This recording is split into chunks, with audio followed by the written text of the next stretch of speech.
नमस्कार जी के आज तक में आपका स्वागत है। मैं हूं आपके साथ विकास। जिस तरह से जे के आज तक के माध्यम से हम उधमपुर की जानी मानी हस्तियों से आपको मिलाने का प्रयास करते हैं, इसी तरह आज जो शख्सियत हमारे साथ बातचीत करने के लिए मौजूद हैं वो एक लेखिका हैं और इनका नाम है, फ़िलहाल ये किसी भी इंट्रोडक्शन का मोहताज नहीं है, कुसुम शर्मा अंतरा जी।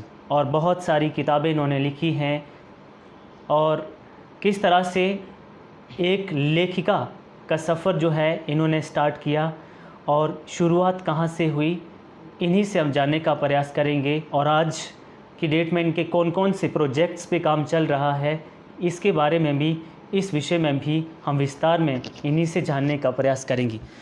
सबसे पहले आपका बहुत बहुत स्वागत है मैम जी के आज तक। जी नमस्कार, आपका भी बहुत बहुत शुक्रिया जो आप मेरे पास आए स्टोरी के लिए, थैंक यू। किस तरह से मैम शुरुआत रही आपकी, क्योंकि एक अधिकारी कैसे बनना है, एक पुलिस ऑफिसर कैसे बनना है, एक पॉलिटिशियन कैसे बनना है, लेकिन एक राइटर कैसे बनता है, फ़िलहाल बहुत कम लोग ये बात जानते हैं। किस तरह से आपका सफ़र जो है शुरू हुआ? ये सब विचारों का मंथन है। लिखना क्या है? विचारों का मंथन। हम जो देख रहे हैं, हमारे आसपास जो घटनाएं घट रही हैं, तो वो सीधी हमारे दिल पे चोट करती हैं, हमारे मस्तिष्क पे प्रहार करती हैं। तो वो एक जो कवि होता है, एक राइटर होता है, वो इतना भावुक होता है कि उसको हर किसी का दर्द, अपना दर्द लगने लगता है, अपना दर्द महसूस होता है। और इसी दर्द को जब वो कागज़ पर उतारता है तो उसकी लेखनी में खूबसूरती आने लगती है और उसको भी सुकून मिलता है, राइटर को भी सुकून मिलता है। और अगर वो रूह से, दिल से जब लिखता है तो वो हर किसी की रूह तक पहुंचता है, क्योंकि मन से लिखा हुआ है। तो पढ़ने वाले को वो अपनी कहानी महसूस होती है, लिखने वाले को भी सुकून मिल रहा है, और इस तरह से उसकी जो रोशनी है, उसका जो उजाला है, कलम का उजाला है, चारों तरफ फैलने लगता है और हर किसी को अच्छा लगता है। लेखक एक समाज का आईना है, वो जो देखता है, जो महसूस करता है, उसी को लिखता है। तो और मैं कहूँगी जो लेखक बनना चाहते हैं वही लिखे जो सत्य है, जिसको वो दिल से महसूस कर रहे हैं। बनावटी पर नहीं होना चाहिए, क्योंकि बनावटी लिखेंगे तो वो पढ़ने वाले को भी उसमें बनावट सी नज़र आएगी, वो उस कदर रूह में नहीं उतरेगा जिस तरह से रूह द्वारा लिखा गया उतरता है। बिल्कुल, एक बहुत बड़ी बात इन्होंने बोली कि ओरिजिनलिटी होनी चाहिए, क्योंकि इनके जो विचार हैं इन्होंने अपने पेन से उसको किताबों में लिखना होता है और शब्दों में पिरोना होता है। लेकिन जिस तरह से इन्होंने बताया कि जो भी लोग राइटर बनना चाहते हैं, सत्य दिखाएं, सत्य पे निर्भर जो है वो अपना कुछ कंटेंट लिखें। मैम, आपके कौन कौन से बड़े प्रोजेक्ट्स अभी तक जो है वो कंप्लीट हुए हैं, कौन कौन सी पब्लिकेशंस हुई हैं, वो हमारे दर्शकों को ज़रा थोड़ा सा जी एक मेरी उधमपुर के हमारे मार्टायर हैं, उन्होंने सर्वोच्च बलिदान दिया था अपना। हमारे मार्टायर कैप्टन तुषार महाजन जी, तो उनकी शहादत पे मुझे बहुत फील हुआ। एक्चुअली उनको मैंने पढ़ाया हुआ है, तुषार कहूँगी उसको, वो मेरा बच्चे समान है। जब वो 6th में पढ़ता था तो मैं कॉन्वेंट स्कूल में टीचर थी, तो वो मेरा फेवरेट स्टूडेंट हुआ करता था। तो बीच में मेरा उससे कोई कांटेक्ट नहीं रहा, और फिर पता चला कि उसने आर्मी ज्वाइन कर ली है, वो पैरा जो आर्मी यूनिट है उसमें ऑफिसर रैंक पे है, तो बहुत खुशी हुई थी। लेकिन तभी जब मुझे खबर मिली, मेरे हस्बैंड ने खबर दी कि वो शहीद हो गया तुषार, तो मुझे बहुत अफसोस हुआ था। आई वॉज़ वेरी अपसेट, और मैं बाहर लॉन में बैठ गई थी, और उसी समय मैंने उसी पे एक कविता लिखी थी जो कि इतनी वायरल हुई, क्योंकि हर किसी को वो दर्द महसूस हुआ।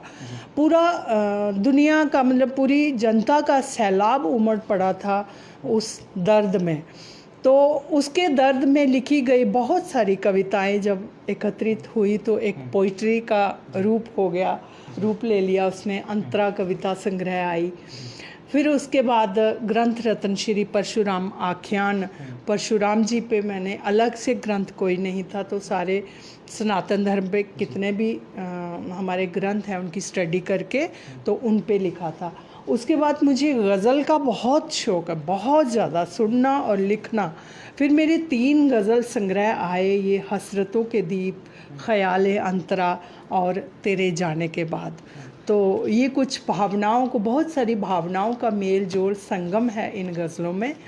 इनके अलावा एक एडिशन मेरा कल्चर एकेडमी में पड़ा हुआ है, जो कि कोरोना के कारण वहीं पे स्टक हो गया है, लेकिन वहाँ पे एडिशन पड़ा है। एक एडिशन मेरा जम्मू में जो क्लासिकल बड़ी ब्राह्मणा में है, कुलदीप जी हैं, क्लासिकल पब्लिशर हैं, उनके पास पड़ा हुआ है। तो इस तरह से 5 ये और 2 वो, 7 किताबें हो गई। 2-3 किताबों का मटेरियल मेरे पास अभी है, 1-2 डोगरी की किताब का है, गीत गज़लें बहुत सारी पब्लिश हुई हैं, बहुत रिनाउंड सिंगर्स ने मेरी गज़लें गाई हैं। जम्मू के किशोर दा कहलाते हैं श्री सुनील शर्मा जी, उन्होंने मेरी 2-4-5 गज़लें गाई, बहुत हसीन गज़लें गाई हैं उन्होंने। और एक धर्मेश नरगोत्रा जी हैं, पूरे मतलब कॉन्सर्ट उनके पूरे वर्ल्ड वाइज होते हैं, पूरे इंडिया में होते हैं। उन्होंने 2-3 गज़लें गाई हैं, एक रिलीज़ हो चुकी है।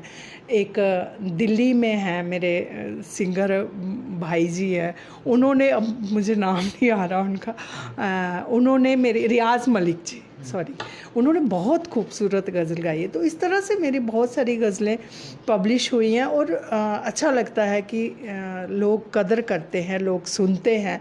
इसके अलावा बहुत सारी रिप्यूटेड मैगज़ीन्स हैं, उसमें मेरे लेख, उसमें मेरी कविताएं आती हैं, कहानियाँ आती हैं। शिराजा जो जम्मू से छपती है कल्चर एकेडमी से, उसमें मेरी कहानियाँ आती हैं, डोगरी की कहानियाँ, हिंदी की कहानियाँ, हिंदी के गीत गज़लें। और एक यूपी से छपती है रचना उत्सव, उसकी मैं जम्मू कश्मीर की कोऑर्डिनेटर हूँ। और बहुत जल्दी हम बहुत बड़ा एक कार्यक्रम करेंगे, यूपी से लोग आएंगे और जम्मू कश्मीर के राइटर्स, गवर्नर जी को बुलाएंगे हम, और बड़े लेवल पे एक प्रोग्राम होगा। इसके अलावा इंदौर से एक पत्रिका छपती है, उसका नाम ही पहला अंतरा है, तो उसमें अक्सर मेरी गज़लें गीत छपते रहते हैं। बहुत वो रिस्पेक्ट करते हैं, एडमायर करते हैं। इसके अलावा जेके जो बोर्ड है, उनकी जो किताबें छपती हैं हमारे बच्चों के सिलेबस के लिए, उसमें भी मैं शरीक रहती हूँ उनकी वर्कशॉप में। और अभी वो प्रोजेक्ट चल रहा है जो 3rd क्लास की डोगरी की किताब है, उसमें मेरी कहानियाँ, कविताएं आएंगी और उसके जो लेसन पूरे हम प्रिपेयर कर रहे हैं। हमारा ग्रुप है राइटर्स का, तो अच्छा लगता है जब हमें being a writer, as writer हमें पहचान मिलती है। जी, इसके साथ साथ बीइंग अ राइटर क्या क्या चैलेंजेस होते हैं, घर का कामकाज भी ख़त्म करके, और उधर सरकारी नौकरी भी है ना, एक आप शिक्षिका हैं, तो कितना एक चैलेंजिंग हो जाता है आपके लिए ये सब कुछ मैनेज करना? मुझे लगता है ये तो एक एंटरटेनिंग पार्ट है मेरे लिए। It's not a burden, it's not a job for me. जैसे स्कूल जाती हूँ मैं अपनी गाड़ी लेके, तो जब भी कोई शेर मन में आता है साइड पे गाड़ी लगाती हूँ। मैंने एक साइड वाली सीट पे रखी होती है कॉपी पेन, फटाफट शेर लिखती हूँ कि भूल ना जाए। फिर नेक्स्ट पे सोचने लगती हूँ, स्कूल पहुँचते तक मुझे और थॉट्स आ जाते हैं। तो ये बर्डन नहीं है, ये काम नहीं है मेरे लिए। मैं काम के साथ साथ इसको करती हूँ, तो काम कब हो जाता है मुझे पता ही नहीं चलता। जैसे हम वर्किंग लेडीज़ हैं, हमें सुबह के लिए सब्ज़ी काटनी है, शाम को ही काट के रखनी है। हमें सुबह का काम शाम को करना है। अब तो बच्चे बड़े हो गए, पहले इनके टिफ़िन की चिंता होती थी, यूनिफॉर्म की चिंता होती थी, तो ये सब चलते फिरते हमारी राइटिंग कब हो जाती थी पता ही नहीं चलता था। सब्ज़ी मैं बताती हूँ आपको, लेडीज़ को तो सब पता है कि भिंडी काटनी हो, बीन्स काटनी हो, कितना टाइम लगता है। और मैं सच्ची दिल से कह रही हूँ कि जब मैं कॉपी पेन रखती हूँ, कब मेरी सब्ज़ी कट गई, सब्ज़ी मन करता है कि और कोई दे जाए, वो भी मैं काट दूँ और मेरी गज़ल तो पूरी हो गई साथ साथ। तो वो अच्छा लगता है, मतलब ध्यान पूरा गज़ल पे रहता है, राइटिंग पे। जिनके लिए डिक्शनरी देखनी पड़े, किसी भी भाषा में लिखिए, आम बोलचाल की वो सुधारना है और आगे देखना है, और इस तरह से देखना आप किस तरह से सबसे आगे शीर्ष पर पहुंच सकते हैं। लेकिन ये है कि मन में ये नहीं सोचना है कि हम लिख रहे हैं तो हमें इनाम मिलने चाहिए। इनाम के लिए मत लिखो, अपने सुकून के लिए लिखो। अपनी जो आपके भाव आ रहे हैं उनको अच्छे से रखना, अच्छे से एक्सप्रेस करना सीखो। वही आपकी सच्ची लेखनी होगी और वही दर्शकों तक, श्रोताओं तक, जो पाठक हैं आपके, उनके तक बिल्कुल अच्छे से पहुंचेगी, प्योरिटी के साथ। जी। एक मैं व्यक्तिगत सवाल आपसे पूछना चाहता हूँ मैम, क्या राइटर के ऊपर भी कोई प्रेशर होता है कि टाइम लिमिट, इतनी टाइम में मुझे वो करना है, इस प्रोजेक्ट को पूरा करना है, या जो आपकी जो भी लाइनों में, जो भी पंक्तियों में आपकी जो विचार उतरते हैं, या फिर आप उन्हें फ्री माइंड के साथ मतलब करते हैं? जी देखिए, फ्री वर्स पोइट्री अलग होती है और मीटर में बंधे रहने वाली पोइट्री अलग होती है। जब हम मीटर में लिखना चाहते हैं तो बिल्कुल कम शब्दों में हमें बहुत कुछ कहना है, गागर में सागर भरना पड़ता है। और दूसरी बात रही, आपने पूछी कि प्रेशर की बात, जब हम जैसे जैसे हमारा नाम बढ़ता जाता है हमारे ऊपर और ज़्यादा लाइबिलिटी आने लगती है। और जब बड़े बड़े अच्छे अच्छे लोग हम पर विश्वास करते हैं तो इसका ये मतलब नहीं कि हम फूल कर कुप्पा हो जाएं। इसका मतलब है कि हमें और ज़्यादा रिस्पॉन्सिबल हो जाना है, क्योंकि समाज के प्रति भी हमारे कुछ कर्तव्य हैं।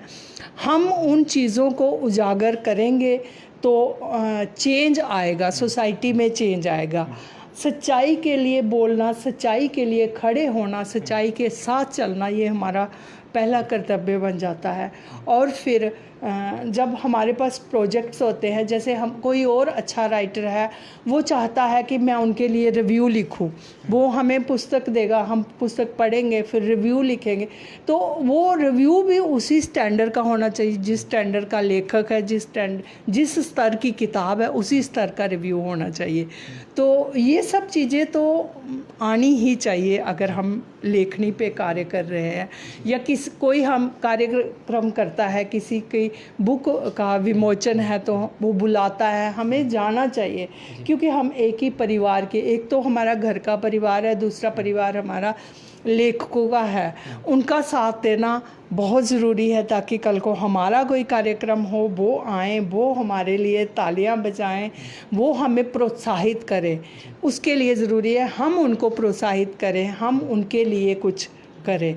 तो ये तो एक सोशल हमारी एक्टिविटी बनती है और हमारे लिए बहुत सारी रिस्पॉन्सिबिलिटी, जैसे जेके बोर्ड ने मुझे अगर बुलाया तो वो मेरी एक रिस्पॉन्सिबिलिटी है कि उन्होंने मेरे ऊपर विश्वास किया है। बहुत बड़ी अथॉरिटी है वो हमारे जम्मू कश्मीर की, और गवर्नमेंट का काम है, तो वो जो क्वालिटी चाहते हैं तो मुझे भी वही क्वालिटी प्रोवाइड करनी है और अपने से कोशिश करनी है उससे भी अच्छी क्वालिटी मैं प्रोवाइड करूं, ताकि हमारी आने वाली पीढ़ियां जो हैं अच्छे स्तर की किताब उनके हाथों में आए। तो इस तरह से बहुत सारी रिस्पॉन्सिबिलिटीज़ रहती है। आपका एक आइडियल कौन है? क्योंकि हर किसी का, चाहे किसी की फील्ड, किसी भी फील्ड की हम बात करें, तो आपका कौन पर्सनल आइडियल जो है जो आपके लिए प्रेरणा स्रोत बने हो? मैं किसी एक का नाम नहीं ले सकती, क्योंकि जो भी अच्छा राइटर है वही मन में उतर जाता है। कभी कभी छोटी सी कविता 4 लाइनों में लिखी होती है, वो दिल में उतर जाती है। जैसे कोई समझा नहीं मिजाज मेरा, वरना मुश्किल न था इलाज मेरा। कोई समझा नहीं मिजाज मेरा, वरना मुश्किल न था इलाज मेरा।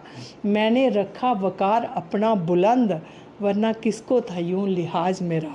तो इस तरह से कम शब्दों में जब हम बहुत कुछ कह लेते हैं तो वो हर किसी के दिल तक उतर जाता है। ये मेरी ही लाइनें हैं, लेकिन इन लाइनों की वजह से मुझे बहुत सारे ऑफ़र्स आते हैं, और जब भी मैं लाइव करती हूँ तो डिमांड आती है कि आप वो वाली 4 लाइनें सुनाइए पहले, सबसे पहले।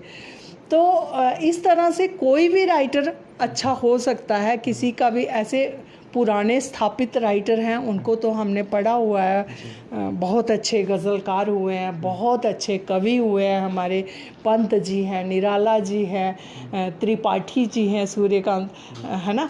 तो इन सबको हमने बचपन में पढ़ा हुआ है बुक्स में। उसके बाद गज़ल की दुनिया में आए, गौलिब आ गए, बशीर बद्र जी आ गए, इनका मुकाबला हम कभी नहीं कर सकते। फिर नए युग के कवि हैं, सर्वेश्वर दयाल जी हैं, पंत जी हैं, और बहुत सारे कवि हैं। मैं पटल पे कितने लोगों के साथ जुड़ी हुई हूँ जो बहुत अच्छा लिख रहे हैं। हमारी जो पहला अंतरा छपती है इंदौर से, उसके संपादक हैं नरेंद्र दीपक जी। क्या लिखते हैं, एक लाइन में बस आह वाह निकल जाती है दिल से। हमारे शिव निर्मोही जी हैं, कितना कुछ लिख गए, हमारे डोगरों के लिए कुछ छोड़ा ही नहीं कि हम भी लिखे। और नेचुरली हम उनके फॉलोअर्स हैं। मेरे वो गुरु हैं, कॉलेज में उन्होंने पढ़ाया है, तो उनको तो मैं पढ़ती ही हूँ। उनको मैं आदर्श भी मानती हूँ, अपने पिता समान मानती हूँ, अपना गुरु भी मानती हूँ। तो इस तरह से यहाँ के नूतन जी हैं, बहुत अच्छा लिखते हैं, बहुत अच्छे नावल हैं उनके। प्रदीप दुबे जी हैं, डोगरी की बहुत सुंदर कहानियाँ लिखते हैं। हमारे देवेंद्र ठाकुर जी हैं, बहुत अच्छा लिखते हैं, क्या बात है उनकी लेखनी की। और इस तरह से मतलब किसी एक का मैं नाम नहीं ले सकती, बहुत जो भी अच्छा लिखेगा वही दिल के आईने में उतर जाएगा। तो ऐसी क्वालिटी होनी चाहिए हम सबके बीच में। जी, चलो अपना कीमती वक्त देने के लिए हमें और हमारे दर्शकों तक अपनी जी। जो पूरे जर्नी के बारे में बात पहुंचाने के लिए बहुत बहुत धन्यवाद मैम। जी, थैंक यू, धन्यवाद। ये थी जानी मानी और प्रसिद्ध जो लेखिका हैं कुसुम शर्मा अंतरा जी। उनसे बातचीत करने का प्रयास किया और जाना कि कैसा उनका सफ़र था, सफ़र शुरू हुआ, किस तरह से उन्होंने इस दुनिया में कदम रखा, और आज जो है उनकी बहुत सारी किताबें जो हैं वो उनका विमोचन हो चुका है, और बहुत सारी जो किताबें हैं उनका विमोचन होना है, और बहुत सारी रिस्पॉन्सिबिलिटीज़ गवर्नमेंट एजेंसीज़ जैसे इन्होंने बताया जेके बोर्ड की तरफ से भी इन्हें दी जा रही हैं। और हम जो है नेक्स्ट जो एपिसोड तक मुझे और मेरे कैमरामैन को दीजिए इजाज़त। नमस्कार।